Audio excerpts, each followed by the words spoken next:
Are અને તેણે પ્રાપ્ત કરેલ મહત્તમ ઊંચાઈ h છે।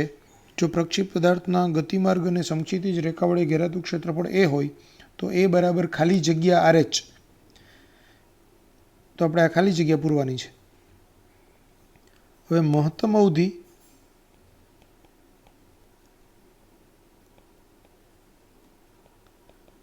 માટે થીટા બરાબર 45 ડિગ્રી થવું જોઈએ। એટલે અહીંયા આપણે રકમમાં અહીંયા બી ભૂલ છે એકચ્યુઅલી કે પદાર્થને મહત્તમ અવધિ મળે તે રીતે ફેંકેલ છે અને પદાર્થની મહત્તમ અવધિ r છે તથા તેણે પ્રાપ્ત કરેલ મહત્તમ ઊંચાઈ h છે। એટલે આપણે અહીંયા પદાર્થને થીટા બરાબર 45 અંશના ખૂણે ફેંકેલો છે એમ આપણે ગણવાનું છે।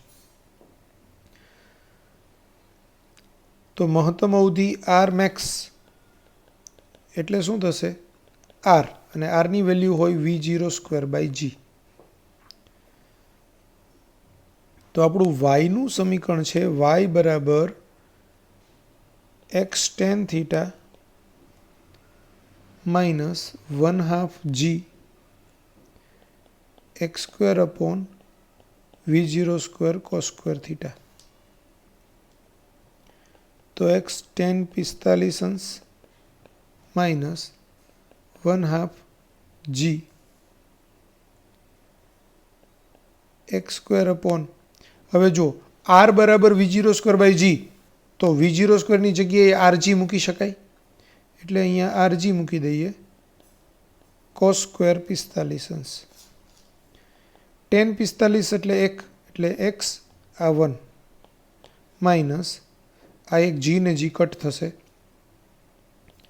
x સ્ક્વેરના છેદમાં 2r cos સ્ક્વેર 45 એટલે 1/√2 એનો સ્ક્વેર એટલે √2 નો સ્ક્વેર એટલે 2 થાય 1/2 અને ઇન્ટુ 2 એટલે બે ઉડી જશે એટલે ultimately x minus x square by r આટલું બચશે આ y બરાબર અને આપણે કહી દઈએ સમીકરણ નંબર 1। હવે આ y બરાબર x minus x square by r એ શું મળ્યું આપણને તો પદાર્થને જ્યારે આપણે પ્રક્ષિપ્ત ગતિ કરાવીએ ત્યારે હું એમ કહું કે આ x અક્ષ છે આ y અક્ષ છે ઉગમ બિંદુ પરથી 45 ના ખૂણે હું એને પ્રક્ષિપ્ત ગતિ કરાવું છું આ 45 નો એંગલ છે। તો આ જે વક્રાકાર ગતિમાર્ગ છે ને એ ગતિમાર્ગનું સૂત્ર છે y બરાબર x minus x square by r બરાબર। હવે આ વક્રાકાર ગતિમાર્ગ અને સમક્ષિતિજ રેખા એમની વચ્ચે ઘેરાતું ક્ષેત્રફળ મારે શોધવાનું છે। આ ક્ષેત્રફળ કેટલું થાય તો આ ક્ષેત્રફળ છે તે આખું થાય આટલું બરાબર આટલું ક્ષેત્રફળ મારે આ શોધવાનું છે। હવે આ ક્ષેત્રફળ હું કેવી રીતે શોધીશ તો એ ક્ષેત્રફળને શોધવા માટે પહેલા હું ત્યાંથી x અંતરે એક સૂક્ષ્મ ખંડ વિચારીશ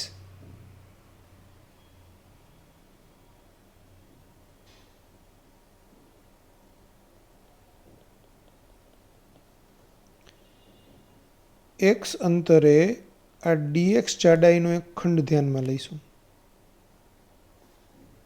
આની જાડાઈ છે dx। તો હવે આ dx જાડાઈનો ખંડ એની જાડાઈ dx છે ઊંચાઈ y છે તો એક લંબચોરસ પાતળી પટ્ટી હોય કે જેની જાડાઈ dx હોય અને ઊંચાઈ y હોય તો એનું ક્ષેત્રફળ કેટલું થાય લંબાઈ ગુણ્યા પહોળાઈ એટલે એનું ક્ષેત્રફળને આપણે dA કહીએ તો એ dA બરાબર y dx થાય બરાબર। એટલે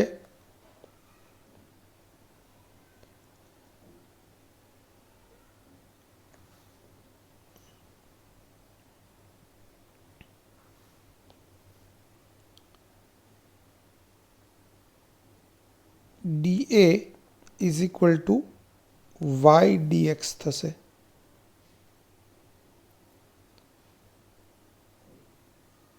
આ સમીકરણ નંબર 2। હવે મારે આખા આલેખના ક્ષેત્રફળ નો જો મારે ક્ષેત્રફળ શોધવાનું હોય આખા આલેખ અને સમક્ષિતિજ રેખા વચ્ચેનું, તો મારે શું કરવું પડે?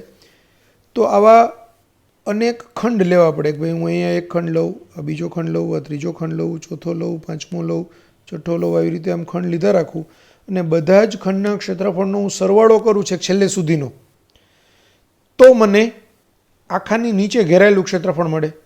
પણ આવો સરવાળો એનો મતલબ એવો થાય કે સમીકરણ 2નું 0 થી r સુધીનું મારે સંકલન કરવું પડે. અહીંથી આ અંતર r છે, જ્યાં એ પડે છે ત્યાં સુધીનું. આ બિંદુ છે સ્ટાર્ટિંગનું, એ x બરાબર 0 બિંદુ છે અને આ x બરાબર r બિંદુ છે.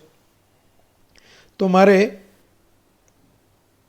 એક ગતિમાર્ગ અને સમક્ષિતિજ રેખા વચ્ચે ઘેરાતું ક્ષેત્રફળ એ એટલે આ સમીકરણ 2નું સંકલન x બરાબર 0 થી x બરાબર r કરવું પડે. તો પ્રક્ષિપ્ત પદાર્થના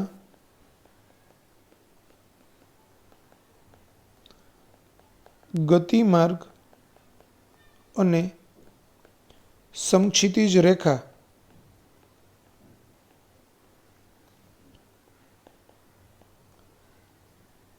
વચ્ચે ઘેરાતું ક્ષેત્રફળ.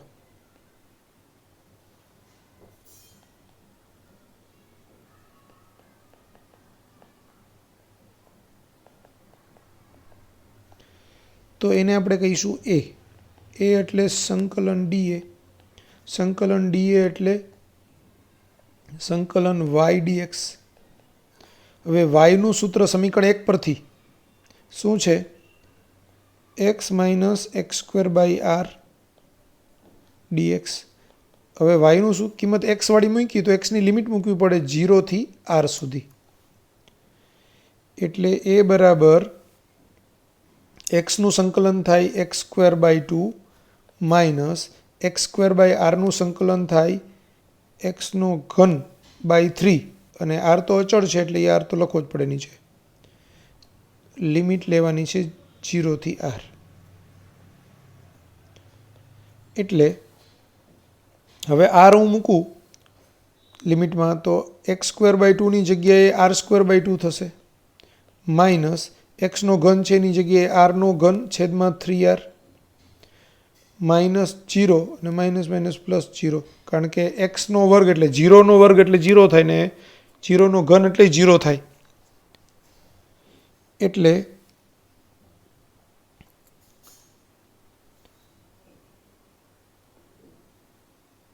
R square by 2 minus r square by 3, એટલે આનો લસા લઈએ તો 6 આવે, એટલે 3r square minus 2r square એટલે r સ્ક્વેર, એટલે r સ્ક્વેર બાય 6 આવ્યું. આ શેના બરાબર આવ્યું? ક્ષેત્રફળ બરાબર.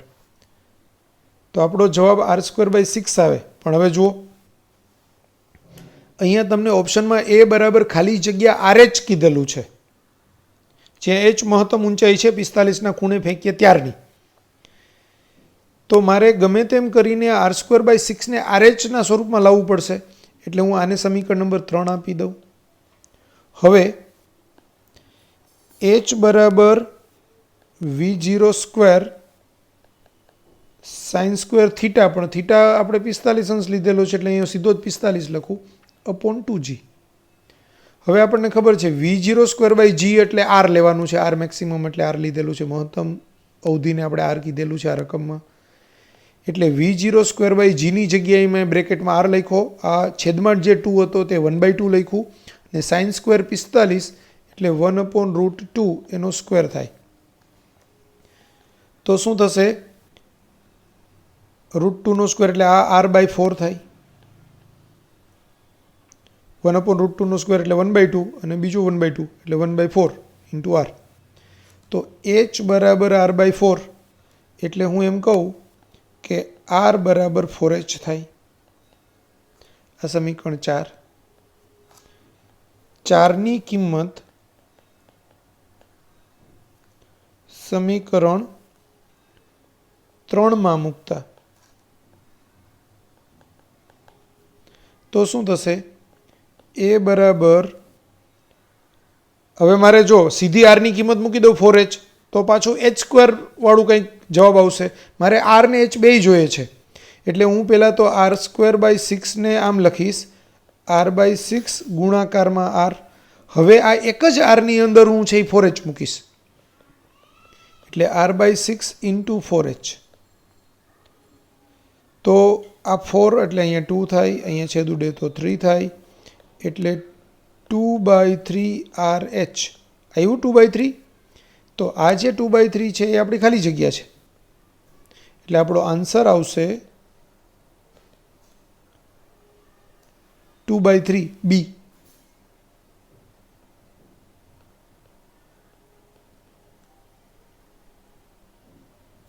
તો આ પ્રશ્નનો આન્સર છે 2/3.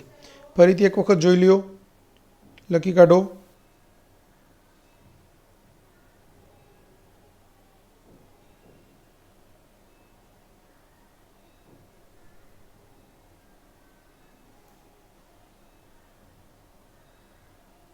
આ જોઈ લ્યો.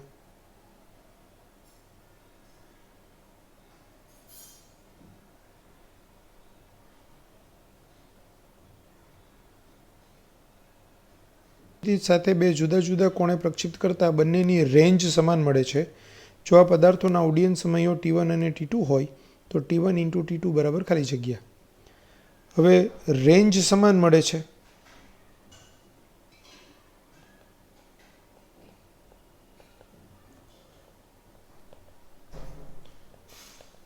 તેથી બે ખૂણાઓ θ1 બરાબર θ તથા θ2 બરાબર 90 - θ હશે. હવે T1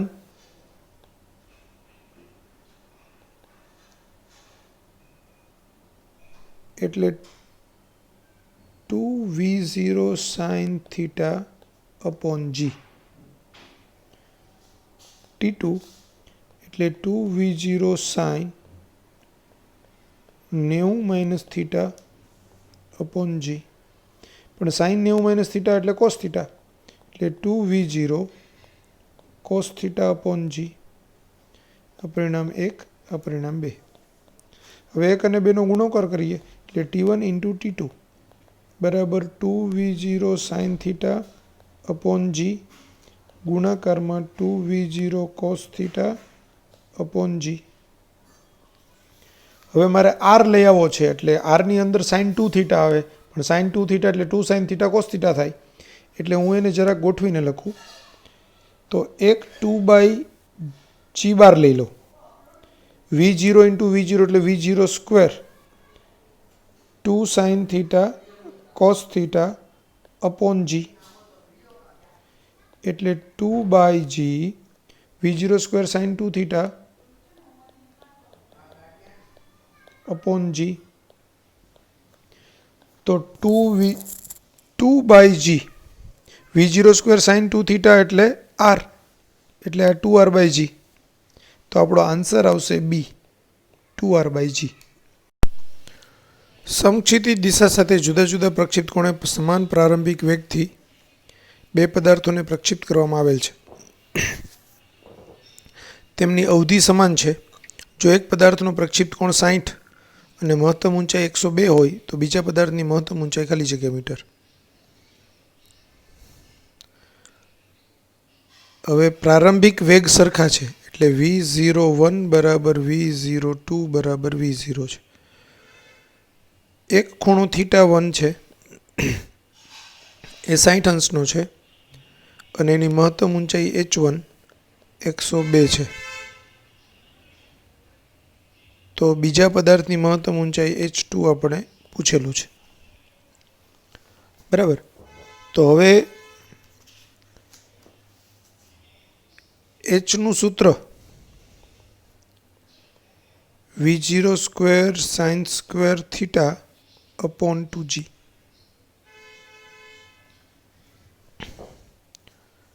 તો V0 તો બે માટે સરખું છે, 2g બી સરખું છે, એટલે આપણે એમ કહી શકાય કે h is proportional to sin² θ.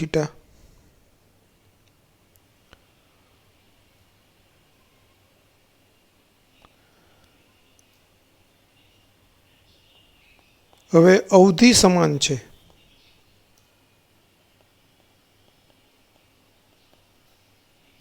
માટે જો એક ખૂણો θ1 બરાબર 60 અંશ હોય તો θ2 બરાબર 90 માઇનસ 60 એટલે કે 30 અંશ થાય. તો h1 બાય h2 એટલે sine square θ1 upon sine square θ2 એટલે કે sine square 60 upon sine square 30. હવે h1 ની કિંમત 102, h2 મારે શોધવાનું છે. સાઇન સ્ક્વેર 60 એટલે √3/2 એનો સ્ક્વેર છેદમાં સાઇન સ્ક્વેર 30 એટલે 1/2 એનો સ્ક્વેર. તો આ 102 ના છેદમાં h2 બરાબર આ 2નો વર્ગ ઉડી જાય એટલે √3 નો સ્ક્વેર થાય એટલે કે 3 થાય. તો h2 બરાબર 102 ના છેદમાં 3 એટલે h2 બરાબર 34 મીટર. તો આપણો આન્સર આવશે ડી 34 મીટર.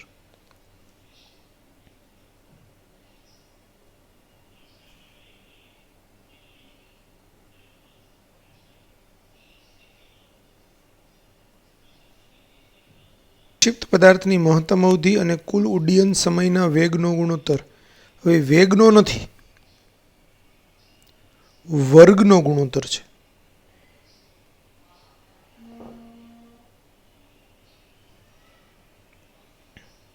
તો પ્રક્ષિપ્ત પદાર્થની મહત્તમ અવધિ એટલે આર મેક્સિમમ એટલે એ થશે v0² g. ડાયરેક્ટ સૂત્ર જ છે. ઉડ્ડયનનો કુલ સમય એટલે TF. TFનું સૂત્ર છે 2v0 sin θ અપોન g.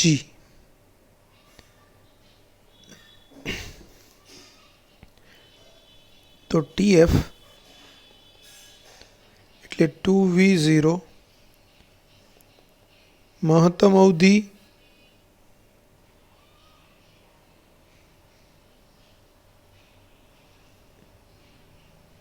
માટે થીટાની વેલ્યુ 45 અંશ હોય એટલે 2v0 sin 45 લેવું પડશે અપોન g.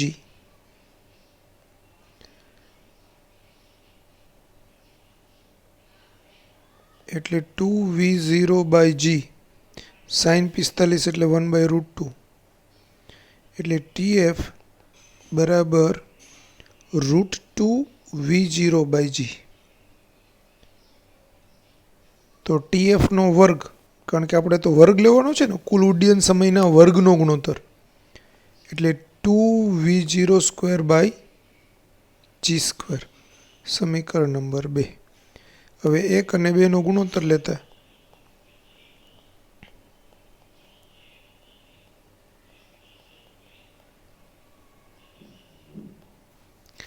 તો શું થશે? R maximum upon TF². R maximum એટલે v0²/g એના છેદમાં TF² એટલે 2v0²/g² એટલે છેદનો છેદ અંશમાં જાય એટલે g² ના છેદમાં 2v0². તો આ v0² ને v0² કટ થાય, એક g અને એક g કટ થાય એટલે આવશે g/2. હવે g/2 એટલે g ની વેલ્યુ 9.8, 9.8 ના છેદમાં 2 એટલે 4.9 એટલે કે 49 ના છેદમાં 10. તો આપણો આન્સર છે 49/10. તો આન્સર આવશે બી.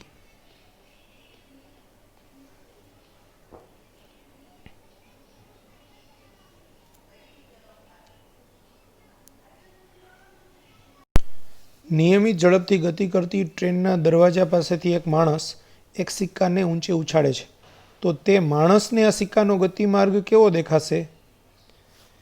તો ગતિ કરતી ટ્રેનની અંદરથી વ્યક્તિ છે એ સિક્કાને ઉછાળે તો ટ્રેનની અંદર જે માણસે સિક્કો ઉછાળેલો છે એ વ્યક્તિને એનો ગતિમાર્ગ ઊભો સુરેખ દેખાશે, એટલે કે આન્સર આવશે સી.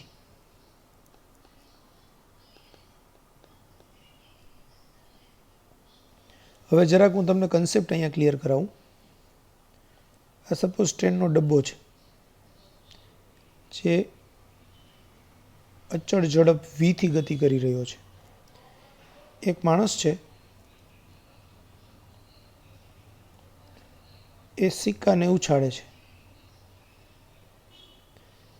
તો અંદરના માણસને ટ્રેનનો ડબ્બો સતત ગતિમાં છે, એટલે અંદરના માણસને એ સિક્કો છે એ આમ થઈ અને આમ પાછો પડશે એવું લાગશે.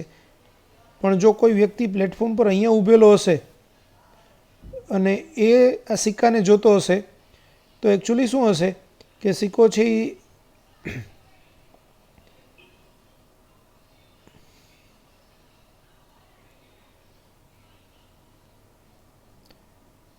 હવે ડબ્બો જ્યારે અહીંયા પહોંચી ગયો હશે ત્યારે આ સિક્કો છે એ માણસ તો અહીંથી અહીંયા જ છે પણ સહેજ સિક્કો અહીંયા પહોંચી ગયો હશે, બરાબર. પછી સિક્કો અહીંયા પહોંચશે, પછી સિક્કો અહીંયા પહોંચશે, પછી સિક્કો અહીંયા પહોંચશે, પાછો વ્યક્તિના હાથમાં આવશે. એટલે અહીંયા ઊભેલો વ્યક્તિને ગતિપથ સિક્કાનો પર્વલય આકારનો દેખાશે. પણ આ વ્યક્તિ માટે તો સિક્કાએ અહીંથી આમ જેટલું અંતર કાપ્યું, બરાબર, તો એટલું જ અંતર વ્યક્તિએ કાપ્યું છે, એટલે એને તો સિક્કો આમથી આમ જઈને ગતિ કરતો જણાશે. એટલે વ્યક્તિ માટે, ટ્રેનમાં ઊભેલા વ્યક્તિ માટે સિક્કાની ગતિ આવી થશે, બરાબર, એટલે કે ઊભી સુરેખ થશે. જ્યારે ટ્રેનમાં પ્લેટફોર્મ પર ઊભેલો વ્યક્તિ છે એ સિક્કાને જોશે તો એને ગતિ આમ લાગશે, કારણ કે સિક્કો છે એ આવી રીતે ગતિ કરતો કરતો કરતો આમ જશે. પણ સિક્કાની આ ગતિની સાથે સાથે વ્યક્તિએ ગતિ કરે છે, એટલે જ્યારે સિક્કો અહીંયા છે ત્યારે વ્યક્તિ એની બાજુમાં જ અહીંયા જ ઊભેલો છે. સિક્કો જ્યારે અહીંયા આવશે ત્યારે વ્યક્તિ અહીં જ ઊભેલો છે. સિક્કો અહીંયા હશે ત્યારે વ્યક્તિ અહીં જ ઊભેલો છે. અહીંયા બી અહીંયા જ ઊભેલો છે, અહીંયા બી અહીં જ ઊભેલો છે. એટલે વ્યક્તિને તો એમ જ લાગશે કે સિક્કો છે જાણે કે આમ ઉપર થઈને નીચે આવ્યો, કારણ કે જેટલા વેગથી વ્યક્તિ ગતિ કરી રહી છે સમક્ષિતિજ દિશામાં એટલા જ વ્યક્તિ સિક્કાનો સમક્ષિતિજ દિશામાંનો વેગ છે. એટલે સિક્કો અને વ્યક્તિ એકબીજાની સાપેક્ષે સમક્ષિતિજ દિશામાં સ્થિર છે, માત્ર સિક્કો છે એ વ્યક્તિની સાપેક્ષે, ટ્રેનમાં ઊભેલા વ્યક્તિની સાપેક્ષે ઉર્ધ્વ દિશામાં ગતિ કરે છે, એટલે એને ઊભો સુરેખ દેખાશે. પણ પ્લેટફોર્મ પર કોઈ વ્યક્તિ ઊભેલો હોય અને ટ્રેન ત્યાંથી પાસ થતી હોય ને એ વખતે કોઈ વ્યક્તિ સિક્કો ઉછાળે તો પ્લેટફોર્મ પર ઊભેલી વ્યક્તિને સિક્કાનો ગતિપથ પર્વલય આકારનો દેખાશે.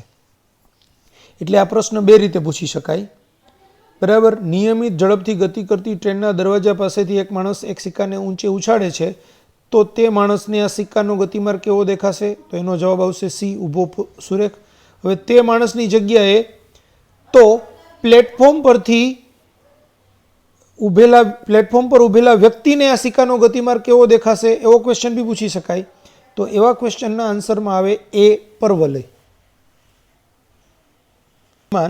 500 મીટર પર સેકન્ડની ઝડપે ગતિ કરતા તેમાંથી બોમ્બ નીચે મુક્ત કરે છે અને જમીન પર 10 સેકન્ડમાં પડે છે, તો તે જમીન સાથે કેટલા ખૂણે પડશે?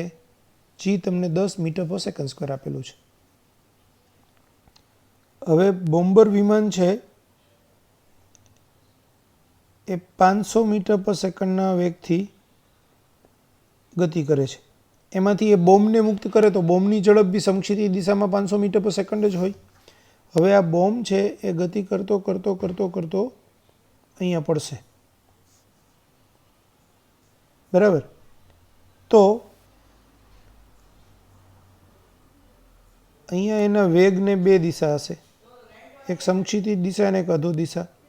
એને હું જરાક વ્યવસ્થિત મોટું કરીને બતાવું આમ, તો આમ વેગ હોય તો એને બે ઘટક હોય, એક સમક્ષિતિજ દિશામાંનો ઘટક, એક અધો દિશામાંનો ઘટક. સમક્ષિતિજ દિશામાંનો ઘટક Vx કહેવાય, અધો દિશામાંનો ઘટક Vy કહેવાય.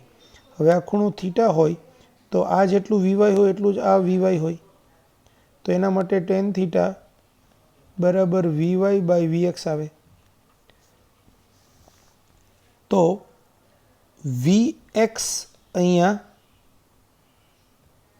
500 મીટર પર સેકન્ડ આપેલું છે. હવે અધો દિશામાંનો એનો પ્રારંભિક વેગ 0 છે, એટલે Vy એટલે V0y પ્લસ GT થાય. પણ V0y 0 છે જીની વેલ્યુ 10 છે, ટીની વેલ્યુ 10 સેકન્ડ છે, એટલે વીવાય 100 મીટર પર સેકન્ડ આવે. તો હવે મારે આ ખૂણો જોઈતો હોય તો ટેન થીટા એટલે વીવાય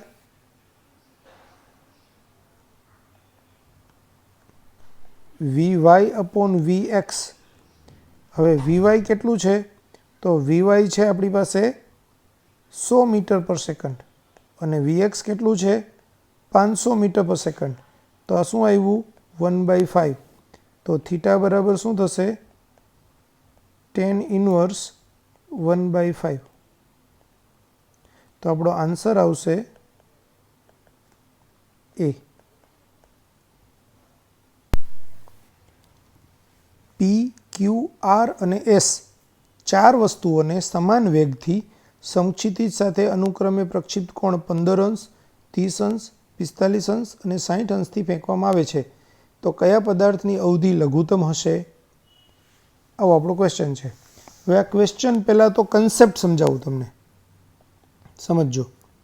45 અંશના ખૂણે અવધિ મહત્તમ હોય. જ્યારે આ ખૂણો 45નો હોય ત્યારે અવધિ મહત્તમ હોય.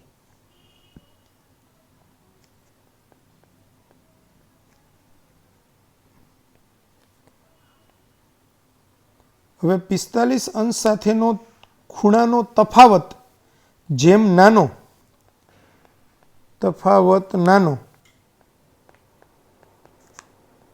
એમ અવધિ આર મોટી. તફાવત મોટો 45 અંશ સાથે એમ આર નાનો. બરાબર. હવે હું સમજાવું. ધારો કે એક ખૂણો છે 10 અંશ ને બીજો ખૂણો છે 20 અંશ. બરાબર. તો 10 અંશનો ખૂણો એટલે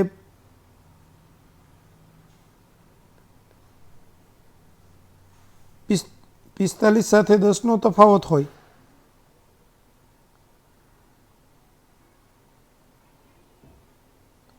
તો 45 માઇનસ 10 એટલે એનો તફાવત કેટલો આવ્યો? 35નો. અને 45 માઇનસ 20 એનો તફાવત કેટલો આવ્યો? 25નો. તો 25 અંશનો તફાવત છે 45 સાથે, જેનો એ તફાવત નાનો છે તો એની અવધિ મોટી હશે, આર મોટી. અને 35 અંશનો ખૂણો છે એ તફાવત મોટો છે તો આર નાનો. ખ્યાલ આવ્યો? હવે સપોઝ હું એમ કહું કે એક ખૂણો 10 છે અને બીજો ખૂણો છે એ 65 છે.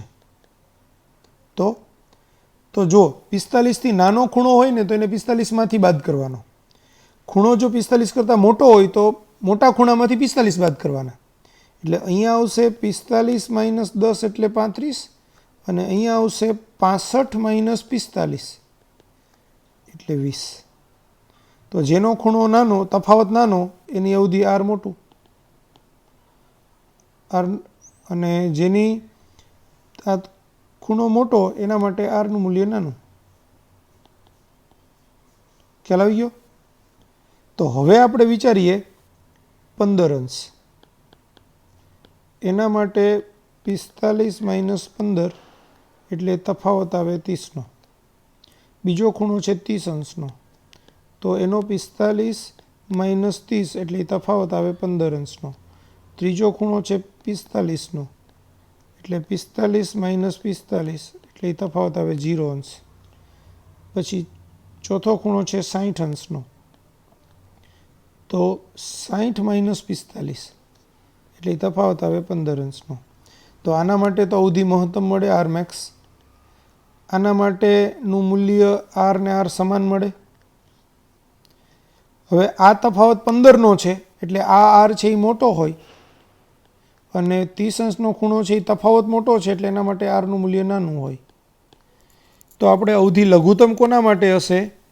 15 અંશ માટે, કારણ કે આ આર નાનું છે એના કરતાં આર મોટો છે અને આ મોટો તો આ મોટો, આ બે સરખા છે. આર તો સૌથી મોટો છે આર મેક્સિમમ વચ્ચે માટે, એટલે સૌથી અવધિ લઘુત્તમ હોય એવો ખૂણો છે એ 45 અંશ સાથે સૌથી મોટો તફાવત ધરાવતો હોય એવો, એટલે આન્સર આવશે 15 અંશ. હવે 15 અંશનો ખૂણો કોના માટે છે? તો કે પી માટે છે. તો આપણો આન્સર આવશે એ.